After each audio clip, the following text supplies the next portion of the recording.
Hello. आज हम बात करेंगे इज़राइल और उसके मिलिट्री हेजेमनी के बारे में कि वो एक इलाके में मिलिट्री हेजमन है पूरे मिडिल ईस्ट में। और वो कैसे एक मॉडर्न डे स्पार्टा है, उसी स्पार्टा जो एक मूवी है 300, उस मूवी में दिखाया गया कि कैसे एक ग्रीक जो सिटी स्टेट्स था उसमें एक स्पार्टा जो था वो काफ़ी छोटा एक स्टेट था, और लेकिन वो प्री डोमिनेंट था, मिलिट्रली एकदम सुपीरियर था। तो मैं हूँ राजकमल, तो चलिए स्टार्ट करते हैं इस डिस्कशन को। तो एक वॉल्टेयर ने एक कोट किया था। उन्होंने लिखा था कि where some states have an army the Prussian army has a state. इसका मतलब हुआ कि बहुत सारे देशों के पास आर्मी होता है, लेकिन प्रशियन आर्मी के पास एक स्टेट है। यहाँ पर मैं प्रशिया को क्यों कोट कर रहा हूँ? यहाँ पर मैं प्रशिया को इसलिए कोट कर रहा हूँ क्योंकि 1870s के टाइम जब यूनिफिकेशन ऑफ जर्मनी चल रहा था, उसमें ऑटो वन बिस्मार्क ने प्रशिया की आर्मी को इतना ताकतवर बना दिया था कि एक देश के पास आर्मी नहीं थी, बल्कि पूरा देश ही आर्मी था, या पूरे आर्मी ही पूरा देश को कंट्रोल करता था, ऐसा आप बोल सकते हैं। हालांकि वो मिलिट्री डिक्टेटरशिप नहीं था, लेकिन एक स्टेट के पास आर्मी नहीं थी, बल्कि एक आर्मी के पास स्टेट थी, ऐसा आप बोल सकते हैं। वॉल्टेयर ने कोट किया प्रशिया के बारे में, और उसी कॉन्टेक्स्ट में हम इज़राइल के बारे में भी बात करेंगे। तो इज़राइल के बारे में अब हम बात करेंगे कि इज़राइल काफ़ी छोटा एक स्टेट है, मिडिल ईस्ट में बहुत ही छोटा है। इसे आप यहाँ पर जूम करके देख सकते हैं। इसे मैंने एक बड़े से इलेबोरेट मैप में मैंने आपको दिखाया है कि इसका कैपिटल जेरूसलम है, जो कि बहुत ही कम देश रिकॉग्नाइज करता है, लेकिन मोस्टली देश अपना जो एम्बेसी है वो टेल अवीव में रखा है। टेल अवीव इसका फाइनेंशियल सिटी है, और यहीं से इस पूरे देश का एडमिनिस्ट्रेशन कंट्रोल होता है। हालांकि इंडिया जेरूसलम को अभी इज़राइल का एज अ कैपिटल रिकॉग्नाइज नहीं करता है। तो इस मैप में भी आप देख सकते हैं। फिर से देखिए, इज़राइल एक सॉवरेन नेशन है जिसका एरिया बहुत ही छोटा है, 20,770 स्क्वायर किलोमीटर का है। करीब हमारे भारत का से अगर कंपेयर करें किसी एक राज्य से, तो मिज़ोरम स्टेट के इक्वल है ये। और ये बॉर्डर शेयर करता है इजिप्ट के साथ, फ़लस्तीन के साथ, जॉर्डन के साथ, लेबनान के साथ और सीरिया के साथ। जैसे कि आप इस मैप में देख सकते हैं, यहाँ पर सीरिया है, गोलन हाइट्स, ये ऊपर लेबनान है, ये इजिप्ट हो गया, ये जॉर्डन हो गया, और ये वेस्ट बैंक फ़लस्तीन हो गया, और ये गाजा स्ट्रिप फ़लस्तीन का ही पार्ट हो गया।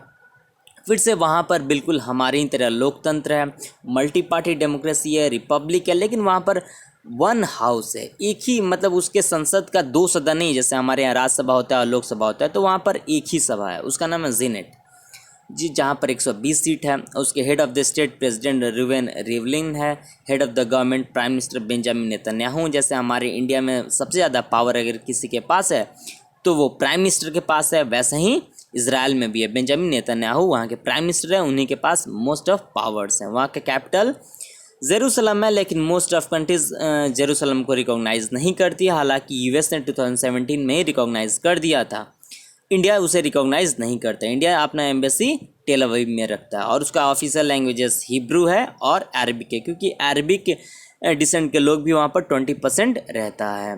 फिर से वहाँ पर monetary unit currency new Israeli shekel चलता है। फिर से ये करेंसी एक्सचेंज आप देख सकते हैं, डेली चेंज होते रहता है। पॉपुलेशन ज़्यादा नहीं, अप्रॉक्सीमेटली 90 लाख है। और जीडीपी पर कैपिटा वहाँ का बहुत ही इम्प्रेसिव है, $43,000 है। 43,000 इंडिया का मैं बता दूँ तो अप्रॉक्स $2,000 है। और उसका economy as a developed country माना जाता है, उसकी इकॉनमी को डेवलप्ड इकॉनमी कहा जाता है। और उसकी इकॉनमी मैं बता दूँ तो $387.717 बिलियन, जो कि हमारे यूपी के इकॉनमी को भी ओवरटेक करता है। मान लीजिए इतना छोटा सा कंट्री यूपी के इकॉनमी से ज़्यादा। यूपी का वैसे मैं पॉपुलेशन बता दूँ तो वो 20 करोड़ से भी ज़्यादा है, और मैं अगर उसका एरिया बता दूँ तो 2,50,000 स्क्वायर किलोमीटर्स के पास है। मीन्स इज़राइल से 10 टाइम्स ज़्यादा एरिया है यूपी के पास। इज़राइल से यूपी के से मैं बता दूँ तो करीब 20-25 गुना ज़्यादा वहाँ का पॉपुलेशन यूपी का। इसके बावजूद इज़राइल की इकॉनमी, वहाँ की पर कैपिटा इनकम बहुत ही हाई है। वहाँ का HDI ह्यूमन डेवलपमेंट इंडेक्स भी काफ़ी हाई है, और ये 19th रैंक आता है। 19th HDI में मीन्स, और यहाँ पर इंडिया 143rd रैंक में आता है। मीन्स ये इतना हाई है, मीन्स वहाँ का लाइफ एक्सपेक्टेंसी भी हाई होगा। और यहाँ पर मैं एक न्यूयॉर्क टाइम्स का एक आर्टिकल आपके साथ शेयर करूँगा, उसका डिस्क्रिप्शन बॉक्स में भी लिंक मैं शेयर कर दूँगा। 22 दिसंबर 1974 में एक न्यूयॉर्क टाइम्स में एक आर्टिकल छपता है कि इज़राइल एक स्पार्टा की तरह है। और इस पूरे, आप आर्टिकल को पढ़ना चाहें तो पढ़ सकते हैं, मैं लिंक दे दूंगा। ये बताया गया कि इज़राइल एक स्पार्टा की तरह ही बिहेव कर रहा है, और इस स्पार्टा की तरह ही है वो, बिल्कुल। और एक स्पार्टा के बारे में जानना है तो आप एक फेमस मूवी देख सकते हैं 300। ये हॉलीवुड मूवी है, बहुत ही शानदार है, आप देखिए। और मुझे लगता है कि आप में से अधिकतर लोग ये मूवी ज़रूर देख चुके होंगे। तो मैं बता दूं कि इसकी स्थापना, इजराइल का स्थापना 1948 में हुआ था, और उसी समय से ये काफ़ी ज़्यादा मिलिट्री ऑपरेशन में इन्वॉल्व रहा है। पिछले 70 सालों में इसने, मतलब बताऊं तो ये 100 ऑपरेशंस में इन्वॉल्व रहा है, और उनमें से अधिकतर ये जीत भी चुका है।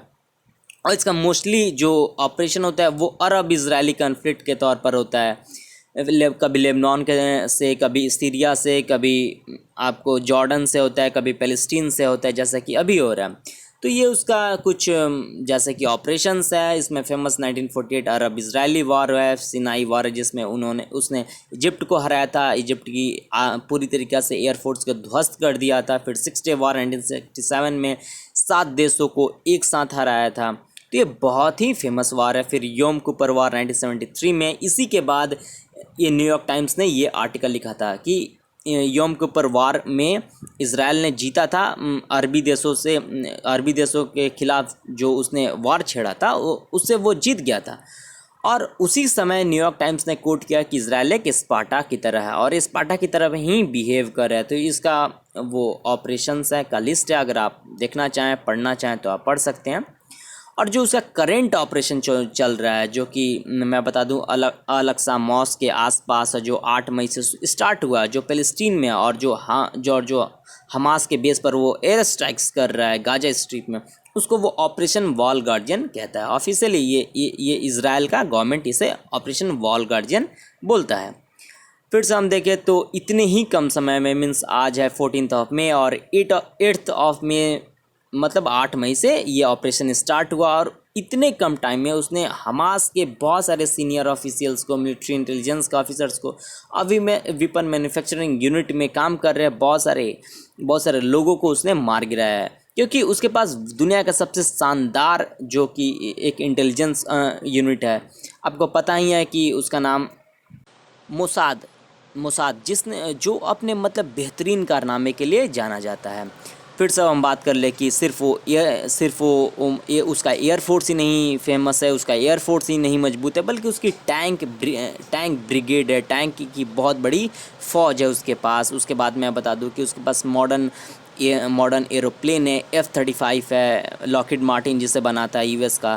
फिर से F-16 है, F-15 है, F-22 रैप्टर है, जिसे यूएस किसी को भी नहीं देता है, बट वो इज़राइल को ज़रूर करता है। क्योंकि देखिए, इज़राइल को यूएस हमेशा से सपोर्ट करता है, जब से उसका गठन हुआ है 1948 में, उसके बाद से।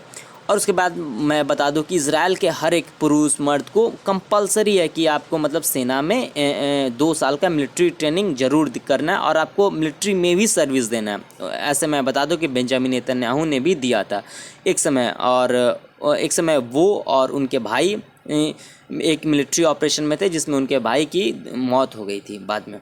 तो मैं बता दूं कि वहाँ पर मतलब कि एक अच्छा प्रोपोर्शन है, एक अच्छा रेशियो है गर्ल्स का वहाँ पर की आर्मी में। फिर से मैं बता दूं कि जेरूसलम पोस्ट कहता है कि देखिए, इज़राइल जो सिर्फ ऐसा नहीं होता है कि इंपोर्ट करता है आर्म, इंडिया की तरह। इंडिया मोस्ट ऑफ आर्म्स अपना इंपोर्ट करता है, रशिया से, यूएस से, इज़राइल से।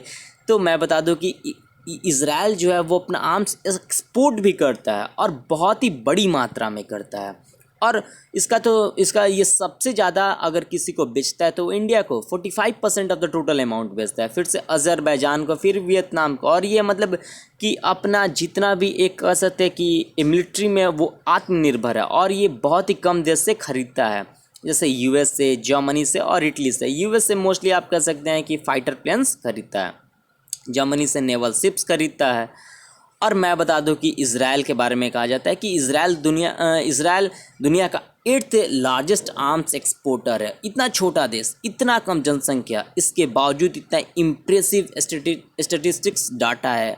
और ये मैं नहीं बल्कि सिप्री बोलता है, SIPRI। आप कभी सर्च कीजिए क्या, Stockholm International Peace Research Institute, जो कि आर्म्ड जो भी डाटा होता है, बजट होता है, मिलिट्री बजट होता है, मिलिट्री एक्सपेंडिंग होता है, मिलिट्री इंपोर्टिंग होता है, मिलिट्री एक्सपोर्टिंग होता है, उस पर भी ये एकदम डिटेल्ड रिसर्च करता है। तो इसका मैं बता दूं, मिलिट्री बजट $19 बिलियन है अप्रॉक्सीमेटली। और आपको ये वीडियो कैसा लगा इसके बारे में मुझे ज़रूर बताइएगा। आप घर में रहिए, सुरक्षित रहिए, मास्क पहनिए। और इस वीडियो का लिंक इस वीडियो का PDF मैंने नीचे डिस्क्रिप्शन बॉक्स में शेयर किया है, लिंक है, आप देख सकते हैं। और इस वीडियो को ज़रूर सब्सक्राइब कीजिए, शेयर कीजिए और लाइक भी ज़रूर कीजिए। थैंक्स।